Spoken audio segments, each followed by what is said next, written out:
السلام علیکم ورحمۃ اللہ وبرکاتہ۔ محترم سامعین کرام، لیجئے آپ بھی سن لیجئے، مولانا سعد احمد کاندھلوی کا ایک نیا فتویٰ آیا ہے۔ جی ہاں سامعین کرام، آپ حضرات اس ویڈیو کو مکمل سماعت فرمائے، چینل کو سبسکرائب بھی کر لیجئے، ویڈیو کو لائک اور شیئر بھی کر دیجئے گا۔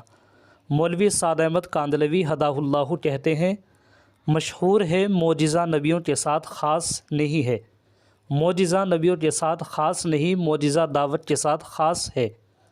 مولوی سعد صاحب سے پہلے صحابہ کرام، تابعین، طبع تابعین، مفسرین، محدثین، فقہاء، علماء، صوفیاء، صلحاء، اولیاء، مشائخین، اکابرین ثلاثہ، دعوت و تبلیغ 1443 سالوں میں آج تک کسی نے ایسی بات نہیں کہی، جبکہ مسلک اہل سنت والجماعت کا متفقہ بنیادی عقیدہ ہے کہ معجزہ نبیوں کے ساتھ خاص ہے۔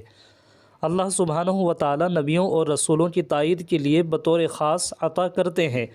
معجزہ اسباب کے بغیر ایک ایسا کام ہوتا ہے جو عقل و خرد کو عاجز کر دیتا ہے، جیسے نبی کریم صلی اللہ علیہ وسلم کا معجزہ شق القمر، کنکریوں کا گواہی دینا، حضرت موسیٰ علیہ السلام کی لاٹھی کا سانپ بن جانا، لاٹھی کی مار سے سمندر میں راستوں کا کھل جانا وغیرہ۔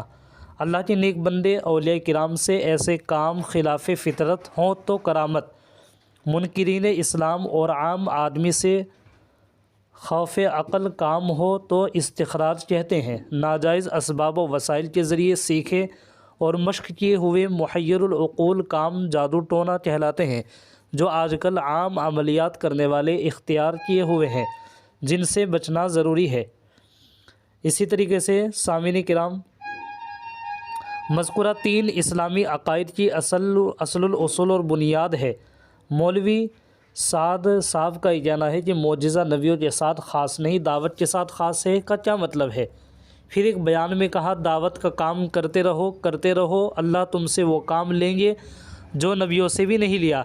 ایک موقع پر مولوی سعد صاحب نے کہا، ملائکہ، صحابہ اور نبیوں سے بڑھ کر افضل ایمان ہم کو دیا گیا ہے۔ تو سامعین کرام، ہم سب تو یہی دعا کریں گے کہ اللہ تعالیٰ مولوی سعد احمد کو ہدایت نصیب فرمائے، ہم لوگوں کو بھی ہدایت نصیب کرے، اور اس طریقے کی باتیں جو بیان کی گئی ہے کہ معجزہ نبیوں کے ساتھ خاص نہیں ہے، دعوت کے ساتھ خاص ہے، تو اس طریقے کے الفاظ نہیں بولنے چاہیے، بلکہ توبہ استغفار کرنی چاہیے۔ اللہ ہدایت نصیب فرمائے۔ السلام علیکم ورحمۃ اللہ وبرکاتہ۔